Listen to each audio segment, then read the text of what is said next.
Hello students, हम लोग आज कैपिटल बजटिंग के बारे में बात करते हैं। कैपिटल बजटिंग के अंदर हम लोग सबसे पहली बात जो डिस्कशन करेंगे वो ये है कि कैपिटल बजटिंग है क्या। तो आप समझिएगा कि कैपिटल बजटिंग एक इन्वेस्टमेंट डिसीजन है जो कि आपके फिक्स एसेट्स की purchase, additional expenses on the asset and replacement of the assets और रिसर्च एंड डेवलपमेंट के लिए काम आते हैं।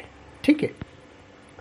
अब इन्वेस्टमेंट डिसीजंस की कुछ नेचर होती हैं। तो आप समझिए कि इन्वेस्टमेंट डिसीजंस जो हैं वो एक तो बहुत बड़े इन्वेस्टमेंट्स होते हैं, लंबे समय के लिए किए जाते हैं, लॉन्ग टर्म इन्वेस्टमेंट्स होते हैं, इरिवर्सिबल होते हैं, इसलिए बहुत इंपॉर्टेंट होते हैं। एक बार आपने पैसा लगाने का सोच लिया तो फिर उसके बाद आप वापस पीछे नहीं हट सकते। इसका इम्पैक्ट भी लंबे समय में आपके बिजनेस पे आएगा। आपके बिजनेस का गोइंग कंसर्न इन चीज इसके ऊपर डिपेंड करता है। कैपिटल बजटिंग का जो प्रोसेस है, कैपिटल बजटिंग जब आप पैसा लगाने के लिए मार्केट में जाते हो तो उसका जो प्रोसेस है उसमें सबसे ज़रूरी बात क्या है कि पहले तो आपको इन्वेस्टमेंट प्रपोजल्स को ढूंढना पड़ेगा।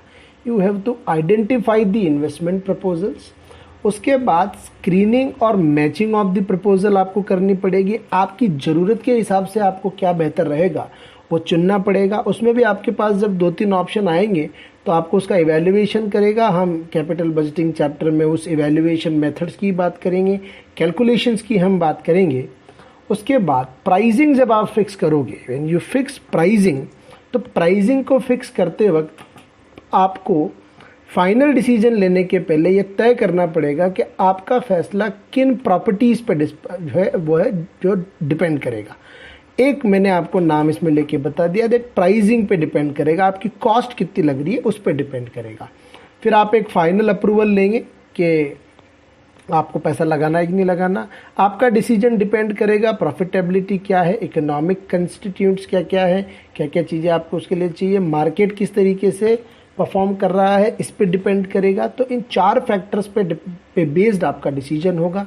प्रॉफिटेबिलिटी कितनी है, इकोनॉमिक स्टेबिलिटी क्या है, फाइनेंशियल वायबिलिटी वो जो है मार्केट के अंदर, मार्केट का रिस्पॉन्स कैसा है, मार्केट की कंडीशंस क्या हैं, आपके पास उतना पैसा है कि नहीं है, रेवेन्यू रेकरिंग्स क्या क्या हो रहे हैं, इन चीज़ों पे आपका डिसीजन डिपेंड करेगा।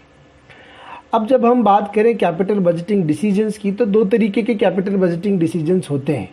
पहला, एक्सेप्ट द प्रपोजल, दूसरा रिजेक्ट द प्रपोजल। अगर आपको प्रॉफिट हो रहा है, आपकी प्रॉफिटेबिलिटी अगर मैक्सिमाइज हो रही है तो यू विल एक्सेप्ट इट, और अगर आपकी प्रॉफिटेबिलिटी मैक्सिमाइज नहीं हो रही है तो you will reject it. Calculation के जो मेथड्स हैं वो कैलकुलेशन के मेथड्स हमारे 2 कैटेगरी में बांटे जा सकते हैं। मेथड्स को हम 2 कैटेगरी में बांट सकते हैं। ट्रेडिशनल मेथड में पेबैक आएगा, पोस्ट पेबैक आएगा। पोस्ट पेबैक आजकल यूज़ नहीं किया जाता बट फिर भी नाम दिया हुआ है। एक ARR मेथड आएगा, एक पेबैक रेसिप्रोकल भी होता है। तो हम पोस्ट पेबैक की जगह पेबैक रेसिप्रोकल को स्टडी कर लेंगे। नॉन डिस्काउंटेड मेथड से है जिसमें टाइम को कंसीडर नहीं किया जाता, टाइम वैल्यू ऑफ मनी का इसमें कोई इंपॉर्टेंस नहीं होता है ट्रेडिशनल मेथड्स के अंदर। मतलब टाइम को डिसीजन में कंसीडर नहीं करते, इसीलिए फाइनेंशियली वायबल इस डिसीजन मेकिंग को नहीं माना जाता। जनरल अंडरस्टैंडिंग के लिए इसको यूज़ किया जा सकता है। टाइमिंग के लिए कौन सी मेथड यूज़ किए जाते हैं जहाँ पे टाइम को कंसीडर किया जाता है, वो होते हैं डिस्काउंट मॉडल्स, जिनको हम मॉडर्न मेथड्स भी बोलते हैं। Net present value method, IRR method और प्रॉफिटेबिलिटी इंडेक्स मेथड, 3 अलग अलग मेथड हैं जो कि डिस्काउंटेड मॉडल्स हैं, जो कि डिस्काउंटिंग को ध्यान में रख के सारा काम करते हैं। अब पेबैक मेथड की हम बात करते हैं। तो पेबैक मेथड का सबसे बढ़िया, सबसे आसान फॉर्मूला है, जितना पैसा आपने लगाया उससे आप हर साल कितना कमाते हो। Initial investment divided by annual cash flow.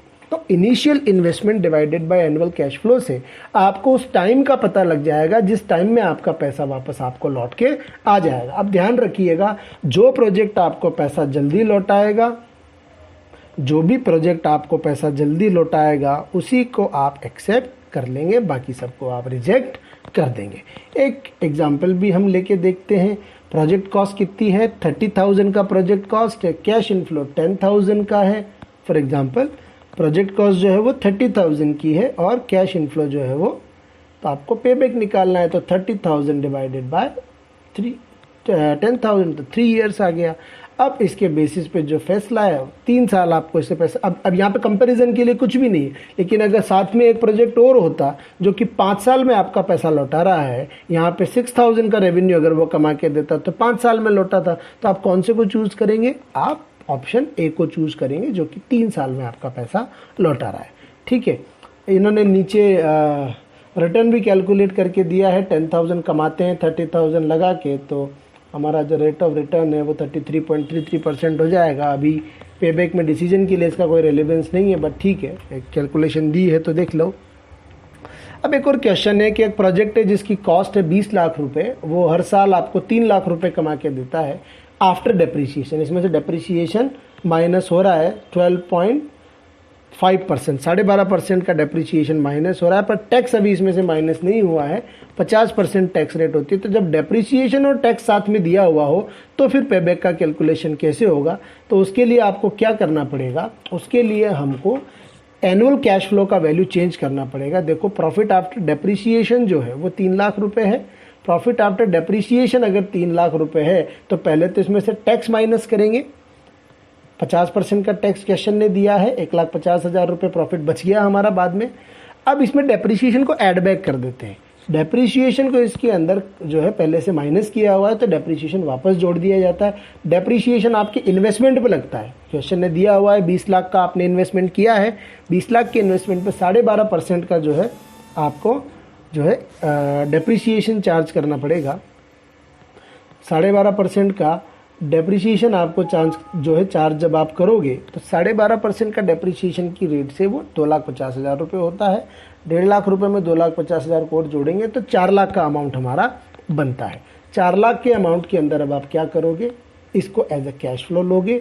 Investment आपका 20 लाख है, तो 20 लाख डिवाइडेड बाय 4 लाख, तो आपका 5 साल जो है टाइम पीरियड आ गया। That is payback with depreciation. ठीक है, तो आज के लिए हम इतना ही करते हैं, बाकी का कैलकुलेशन मैं आपको कल बताऊंगा। Thank you very much.